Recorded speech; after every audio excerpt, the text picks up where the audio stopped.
আপনার নিজের ক্ষতি আপনি কেন করছেন? আপনি এখন মান তলাবার রাহা ফাকাদার রাহা, আপনি এখন কেন কমফোর্টের পেছনে ঘুরছেন? এখন তো আপনার কমফোর্টের সময় না। আল্লাহ সুবহানাহু ওয়া তাআলা চান মানুষ তারা ঈগলের মতো আকাশে উঠবে, অথচ ওরা জমিনে যে সকল প্রাণীগুলো মাটির সাথে মিশে চলে তাদের চেয়েও নিচে তাদের নিজেকে নিয়ে যেতে চায়। আপনি ফজরের বেলা যদি ঘুম থেকে না উঠতে পারেন, আপনি দুনিয়ারে উল্টাইবেন কিভাবে? আপনি তো আপনার কাঁথাই উল্টাইতে পারতেছেন না, কারণ আপনার নিজকে এমনভাবে আপনি টাওয়ারিং পার্সোনালিটি করেন না যে কেউ আপনার দিকে তাকালে তার মাথার টুপি পড়ে যায়। সেটা কেন করতে পারবেন? আপনার তো সেই সুযোগ আছে। Just you spend your time in order to develop yourself intellectually. আপনার নিজকে আপনি তৈরি করার জন্য আপনি সেটা করুন। যেই জাতির সর্বপ্রথম শব্দ হলো ইকরা, সেই জাতি না পড়ে থাকে কিভাবে? আপনার ক্লাস শেষ হয়ে যায় 2টায়, আপনি রাত 2টা পর্যন্ত করেন কি? আপনি সকালবেলা কেন ঘুম থেকে উঠতে পারেন না? যে ব্যক্তি কোনো ডক্টর, মেডিকেল ডক্টর, সকালবেলা তিনি স্টুডেন্ট মেডিকেল কলেজের, তিনি সকালবেলা ঘুম থেকে উঠতে পারেন না সূর্য ওঠার আগে, এটা আমাকে বিশ্বাস করতে হবে? এটা আমাদেরকে স্যারকে বিশ্বাস করতে হবে? কথা এরা যদি বিশ্বাস করতে, তাহলে আমরা সমাজকে কি দেব? আমি তো নিজেই বুঝি না আমার করণীয় কি। ইন্টেলেকচুয়ালি আপনি ওই জায়গায় কেন যেতে পারলেন না? সে ব্যর্থতা কার? সে দায় কার? আপনি কেন পড়লেন? আপনি বলেন আপনার মেডিকেল কলেজের সবচেয়ে লেটেস্ট কি কি বই আছে বাজারে, সেগুলো কেন? লেটেস্ট কি কি জার্নাল আছে?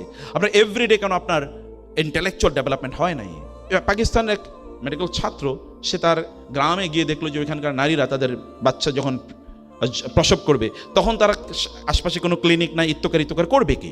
এগুলো তারা খুবই পেরেশানের মধ্যে ছিল। সেখানে নতুন আইডিয়া ডেভেলপ করলো, যেখানে কিছু প্রত্যেকটা গ্রামে কিছু মানুষদেরকে ট্রেনিং দেবে, মানে নারীদেরকে, তারা যেন এই ধাত্রীর কাজটা করে, প্রাথমিক কাজ। এরপরে একটা অ্যাম্বুলেন্সের একটা সিস্টেম ডেভেলপ করলো, যেন পাশের কোনো হসপিটালের জন্য তাদেরকে দ্রুত নিয়ে যাওয়া যায়। এবং ওই হসপিটালের সাথে এরকম করা হলো যে আমার প্রতিষ্ঠান থেকে, মানে আমি এরকম একটা অর্গানাইজেশন ডেভেলপ করছি, এখান থেকে আসলে তাদেরকে ফার্স্ট সার্ভিস দিতে হবে। এখন তাকে নিয়ে গোটা পৃথিবী তাকে নিয়ে মেতে আছে। এত অসাধারণ কাজ করলো।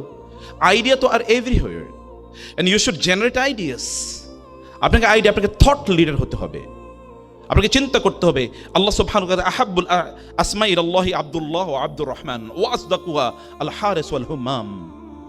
আল্লাহর কাছে সবচেয়ে প্রিয় নাম হচ্ছে থট লিডার, যাদের নাম হচ্ছে হুম্মাম, মানে যারা চিন্তা করে, যাদের চিন্তা আছে। আপনি কিভাবে আরেকজনের ফলোয়ার হন? আপনি তো লিডার হওয়ার কথা। আপনি কিভাবে মিস্টার মেসি এর ফলোয়ার হন? এটা কিভাবে আপনার ফেসবুকে তার মানে ছবিটা কিভাবে শোভা পায়? এটা তো আপনার পার্সোনালিটির সাথে যায় না। সে কে আর আপনি কে? আপনার মানদণ্ডে কি সে আসতে পারে? সে তো একটা পা দিয়ে কেবল ফুটবল খেলে, আর আপনার তো 2টা হাত আছে, 2টা পা আছে এবং একটা ব্রেন, অসাধারণ ব্রেন আছে। আপনি মেডিকেল কলেজের ছাত্র, সে তো মেডিকেল কলেজে পড়তে পারে নাই, তার ওই যোগ্যতাও নাই। আপনি তার ফলোয়ার হন কিভাবে? সে আপনার ফলোয়ার হওয়া উচিত। অথবা আপনার ব্রায়ান লারা, সচিন টেন্ডুলকারদের আপনি পেছনে পেছনে ঘুরেন। এটা তো আত্মমর্যাদার ইস্যু, এটা আত্মমর্যাদার ইস্যু, এটা আপনার সাথে যায় না। আপনাকে এমন জায়গায় নিয়ে আপনার নিজকে আপনার build your own personality, your own branding. আপনার নিজে সেটা করেন, আপনার নিজের মধ্যে ইনভেস্ট করেন, লোকের আপনাকে ডাকুক। আপনার ইন্টেলেকচুয়াল ক্যাপাসিটি এমন একটা জায়গায় নিয়ে যাক যে আপনি যেখানে যান, ওয়াজআলানি মুবারাকান আইনামা কুনতু ওয়া আওসানি বিস-সালাতি ওয়াজ-যাকাতি মা দুমতু হাইয়া আল মুমিনু খায়রুন কুল্লুহু। রাসূলুল্লাহ সাল্লাল্লাহু আলাইহি ওয়াসাল্লাম বলেছেন, ঈমানদাররা তাদের নিজেদেরকে এমন লেভেলে নিয়ে যায় যেখানে যায় সেখানে সে কল্যাণ বয়ে দেয়। ঈসা আলাইহিস সালামের ব্যাপারে আল্লাহ তাআলা বলেছেন, ওয়াজআলানি মুবারাকান আইনামা কুনতু। ঈসা আলাইহিস সালাম বললেন, আল্লাহ আমাকে বরকতময় করেছেন, যেখানেই থাকি, যখনই থাকি, যেখানেই যাই সেখানে আমার কারণে বরকত চারিদিকে ছড়িয়ে পড়ে। আপনার নবী যেখানে গিয়েছে দেখেন, তিনি মক্কা ছেড়ে চলে গেছেন, মক্কা অন্ধকারাচ্ছন্ন হয়ে গেছে। তারাহালা আন কওমিন ফাদাল্লাত উকুলুহুম ওয়া হাল্লা আলা কওমিন বিনূরিন মুজাদ্দাদি। কবি বলেছেন, তারাহালা আন কওমিন ফাদাল্লাত উকুলুহুম। তিনি মক্কা থেকে যখন চলে যান, এরপর ইতিহাস দেখেন, মক্কা এরপরে দুর্ভিক্ষ শুরু হয়ে যায়। বারাকা, তিনি মক্কা থেকে চলে গেছেন, মক্কায় দুর্ভিক্ষ। ফাদাল্লাত উকুলুহুম, এই লোকগুলো মনে হচ্ছে মেধাশূন্য, অথচ কুরাইশরা আরব না, গোটা মানব জাতির মধ্যে সবচেয়ে বেশি ব্রিলিয়ান্ট জ্ঞানী। কিন্তু ফাদাল্লাত উকুলুহুম, এখন এরা যেন as if they are ignorant and they are lost in the deserts in wilderness, মানে তারা এখন কিছুই বুঝতে পারছে না। ফাদাল্লাত উকুলুহুম ওয়া হাল্লা আলা কওমিন বিনুরিন মুজাদ্দাদি। ইয়াসরিব শব্দটার মধ্যে একটা নেগেটিভ ইস্যু আছে, কারণ রাসূল বলেছেন তোমরা ইয়াসরিব বলবা না, ইয়াসরিব বলবা না। এটা নাম হয়ে গেছে মদিনা। মদিনা যাওয়ার পরে কি অবস্থা হয়েছে দেখেন তো। গোটা পৃথিবীতে একটা মদিনা বললে একটা জায়গাকে চেনে, অথচ মদিনা মানে কিন্তু সিটি। মদিনা মানে কি? সিটি। কিন্তু গোটা পৃথিবীতে সিটি নামে একটাই আছে, সেটা হচ্ছে মদিনা। মদিনা বললে কেবল একটা জায়গায় কি বুঝায়? এটা বলা না হয় না মদিনা তু দিনাজপুর অথবা মদিনা তু ঢাকা, মদিনা তু ওয়াশিংটন বলা হয় না। মদিনা মানে ওইটাই। এটা কেমন হয়েছে? তিনি যেখানে গিয়েছেন সেখানে বারাকা। এমনকি তিনি যে রাস্তা দিয়ে হেঁটে গিয়েছেন, যেখানে তিনি দাঁড়িয়েছিলেন, ওইখানে পরবর্তী সাহাবায়ে কেরাম মসজিদ তৈরি করেছেন। যেখানে তিনি সালাত আদায় করেছেন ওইটা এখন বিখ্যাত জায়গা। এটা কারণ কি? পার্সোনালিটি, ব্যক্তিত্ব, নিজের মধ্যে ইনভেস্টমেন্ট, যেটা বলেছি। আপনারা বলেন তিনি তার যৌবনে তাকে কেন আস-সাদিক এবং আল আমিন বলা হতো? কেন বলেন আস-সাদিক এবং আল আমিন কেন বলা হতো? তার নিজের মধ্যে ইনভেস্টমেন্ট সে জায়গায় তিনি করেছেন। পরম সত্যবাদী, পরম বিশ্বস্ত। যেই যুগে বেদুইনদের কাজই ছিল লুটেরা, মানে সেখানে মরুদস্যুর মতো করে তারা কাজ করবে, কারো সম্পদ লুট করে নিয়ে আসলে কোনো জবাব দিতে নাই। Might is right is the policy, was the policy of that society. সেখানে তিনি তার নিজকে কোথায় নিয়ে গিয়েছেন? তিনি সেখানে হেল্পফুল ফুজুল তৈরি করেন এবং সেখানে তিনি লোকজনকে নিয়ে সমস্যার সমাধানের কথা চেষ্টা করেন, চিন্তা করেন। যখন সমাজে বাইতুল্লাহ নির্মাণের প্রশ্ন আসলো এবং হাজারে আসওয়াদকে তার স্থানে রাখার ইস্যু যখন আলোচনা আসলো, তখন হাজারে আসওয়াদকে কে রাখবে এটা নিয়ে রক্তক্ষয়ী যুদ্ধের মতো অবস্থা তৈরি হয়ে গেল। কেউ একজন বললেন, মোহাম্মদ আগামীকাল বাইতুল্লাহতে সর্বপ্রথম যিনি পা রাখবেন ভোরে সকালে সবার আগে এই প্রেমিসে, তাকেই আমরা দেব দায়িত্ব। তিনি যেই সিদ্ধান্ত দেন আমরা সেই সিদ্ধান্ত মেনে নেব। সবাই অপেক্ষায় আছে কে আসবে সকালবেলা সবার আগে। সকালবেলার পাখি তো সকালে আগে যাবে, সকালবেলার পাখি তো তখনও একজন। তিনি সেখানে যখন প্রবেশ করলেন, লোকেরা বললেন হাদা আল আমিন রদিনা বিকদাহি, আলামিন এসছে, নামই হয়ে গেছে আলামিন। আলামিন এসছে, তিনি যা বলবেন তাই, আর তিনি কোনোদিন ভুল বলবেন না। সবার জন্য উইন উইন সিচুয়েশন। এবং আপনি জানেন পরে ঘটনা উইন উইন সিচুয়েশন কিভাবে হয়েছে। The problem is settled with his insights. আমাদের নিজেদেরকে ওই লেভেলে নিয়ে যাওয়া দরকার। এই যোগ্যতা আপনার তৈরি করতে হবে। ইউসুফ আলাইহিস সালামের কথা সূরা ইউসুফ তো আপনি পড়েন। ইউসুফ আলাইহিস সালাম কে সম্রাট ডেকে পাঠালেন। সম্রাট স্বপ্নে দেখেছেন, স্বপ্নে ব্যাখ্যা কেউ দিতে পারছে না। ইউসুফ আলাইহিস সালাম স্বপ্নে ব্যাখ্যা দিলেন এবং বলা হলো যে তাকে নিয়ে আসো। আস্তাখলিসু লিনাফসি, আস্তাখলিসু লিনাফসি, আমি তাকে আমার নিজের জন্য করে নেব একাকী। ইউসুফ আলাইহিস সালাম বললেন, জালনি আলা খাজাইনিল আরদি ইন্নী হাফিজুন আলিম, আমাকে দায়িত্ব দেন।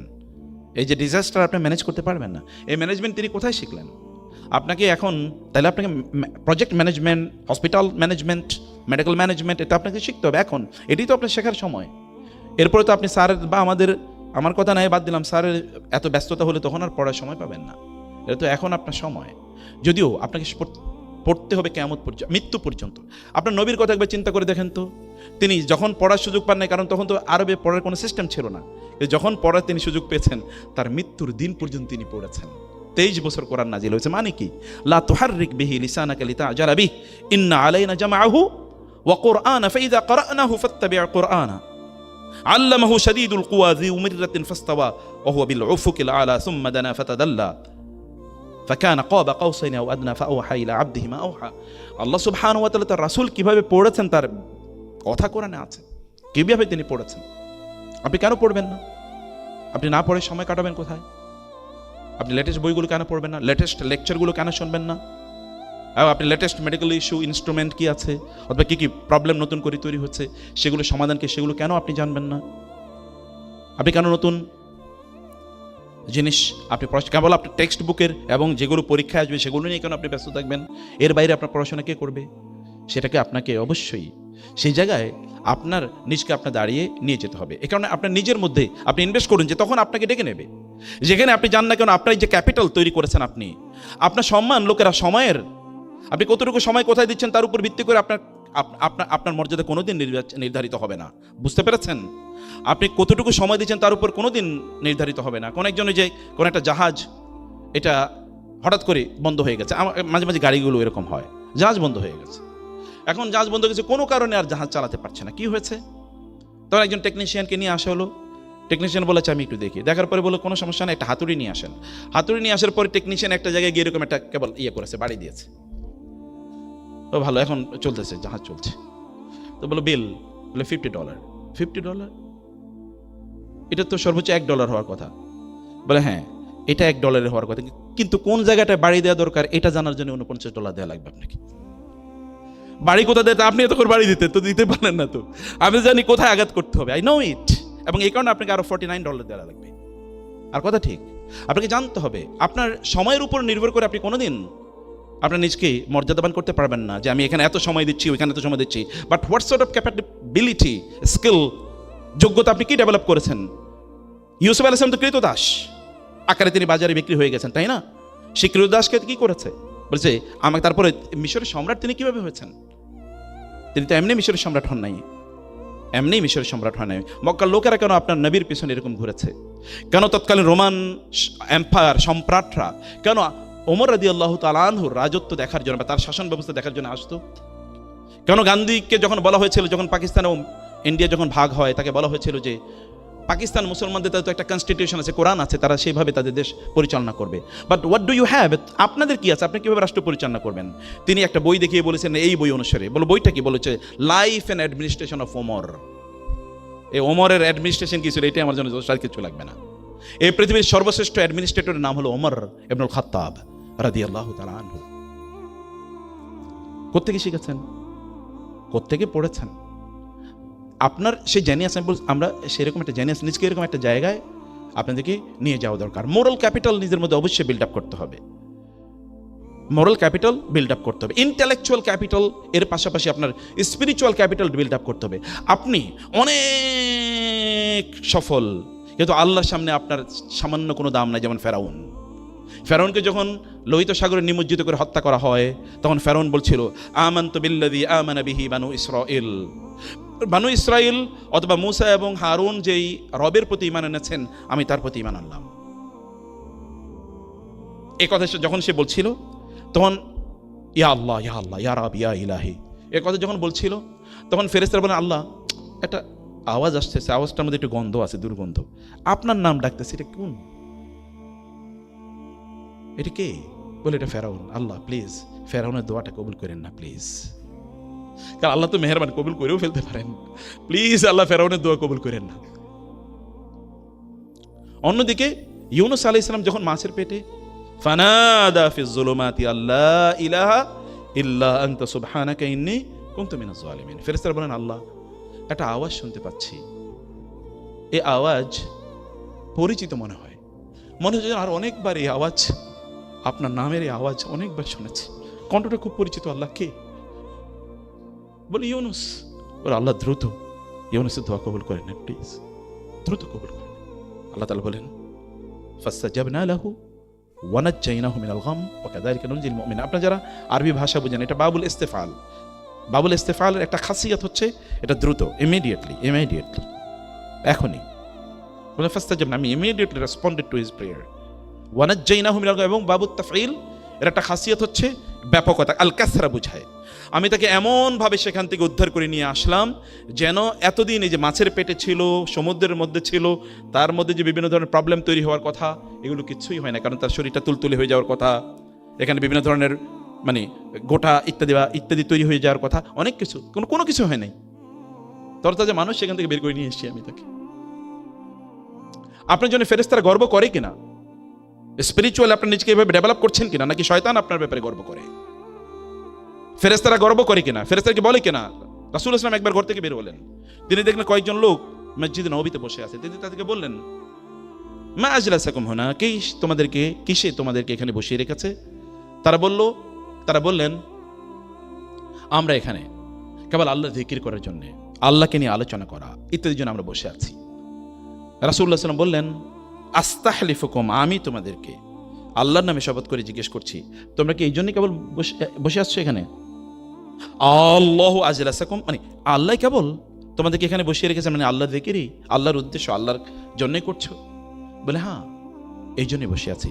তিনি বললেন লান আস্তাহলিফাকুম তুহমাতান লাকুম ওয়ালাকিন্না জিবরিল ক্বাদ জাআনি ওয়া আখবারানি আন্নাল্লাহা ক্বাদ ইউবাহি বিকুম আল মালাইকা।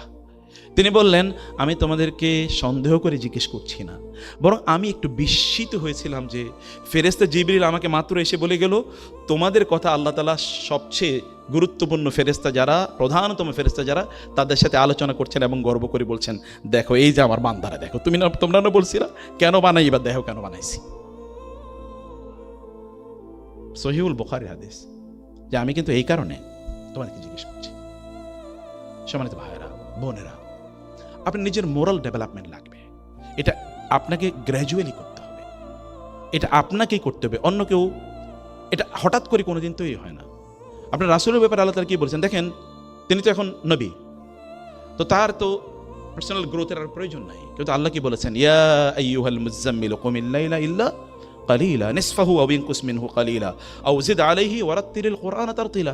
রাতের অর্ধেক, তার চেয়ে বেশি অথবা তার চেয়ে কম, অথবা পুরা রাত দাঁড়িয়ে আপনি সালাত আদায় করুন। ওমিনাল লাইলি ফাতাহাজ্জাদ বিহি নাফিলাতাল লাক। আমরা পড়ি 5 ওয়াক্ত নামাজ, তিনি প্রতিদিন 6 ওয়াক্ত পড়তেন। আমরা পড়ি 17 রাকাত, তিনি প্রতিদিন কমপক্ষে 40 রাকাত পড়তেন সাল্লাল্লাহু আলাইহি ওয়াসাল্লাম। তার কি নামাজ পড়া লাগে নাকি? তার কি নামাজ পড়া লাগে নাকি? লাগে না তো। কোন নামাজ পড়বেন? আল্লাহ তাআলা তো কদ গফারা লাকা মা তাকদ্দামা মিন যামবিকা ওয়া মা তাআখার। আল্লাহ তাআলা তার পূর্বের এবং পরের সব গুনাহ মাফ করে দিয়েছেন, তার তো সালাত পড়ার প্রয়োজন হয় না। কিন্তু তার কি গ্রোথের প্রয়োজন নাই? তার কি আল্লাহর আরো ভালোবাসা পাওয়ার প্রয়োজন নাই? অবশ্যই আছে, অবশ্যই আছে। রাসূলুল্লাহ সাল্লাল্লাহু আলাইহি ওয়াসাল্লাম তিনি এভাবে সালাত আদায় করেছেন। এবং আসা আইয়া বাহাসাকা রব্বুকা মাকামাম মাহমুদা, আপনাকে আল্লাহ তাআলা মাকামে মাহমুদ প্রদান করবেন। আপনি এই পৃথিবীর শ্রেষ্ঠতম ডক্টরে পরিণত হতে পারেন। আপনার কিছু সময় যিনি আপনাকে সৃষ্টি করেছেন তাকে প্রদান করুন। এটা লস না, এটা ইনভেস্টমেন্ট। এটা লস না, এটা ইনভেস্টমেন্ট। আপনি ভালো মানুষ না হলে আপনার এগুলো কোনো কাজেই লাগবে না। এগুলো কেউ অস্ত্র তৈরি করে, সে অস্ত্র দিয়ে মানুষ মারার জন্যে, কেউ অস্ত্র তৈরি করে মানুষকে রক্ষা করার জন্য। আপনি কোনটা করেছেন? ইমাম রাজি রাহিমাহুল্লাহকে যখন বলো আপনি একটু বিষ বানিয়ে দেন, বলে কেন? বলে কাজে লাগবে, আমাদের প্রশাসনিক কাজে লাগে। বলে আমি তোমাদেরকে এই বিষ বানিয়ে দেবো না, কারণ তোমরা এই বিষ খারাপ কাজে ব্যবহার করো, এই ফর্মুলাই দেবো না। জুলুমের শিকার হয়েছেন তারা, কিন্তু তারপরে তারা দেন নাই। আর এখন আপনি দেখেন সবচেয়ে বড় মারণাস্ত্র, এটা রাষ্ট্রের কাছে যেটা থাকে, ক্রিমিনালদের কাছে বা সন্ত্রাসীদের কাছে তার চেয়ে লেটেস্টটা থাকে নাকি? আপনারা যারা এই যে মানে এই যে ধরেন ইয়েতে মানে কম্পিউটারে যে সফটওয়্যার বানানো হয়, কি যেন এটা অ্যান্টিভাইরাস যারা বানায়, এরা যেটা বানায়, আর যারা ওই যে ইয়ে করে কি যেন বলে হ্যাকিং যারা করে, ওদের কাছে এর চেয়ে লেটেস্ট ভার্সনটা আছে। যারা বানাইছে এদের কাছে কম ভার্সনটা, আর ওদের কাছে আরো লেটেস্ট ভার্সনটা হ্যাকারদের কাছে। আপনি কি করবেন? ওরা আরো বড় অস্ত্র নিয়ে বসে আছে।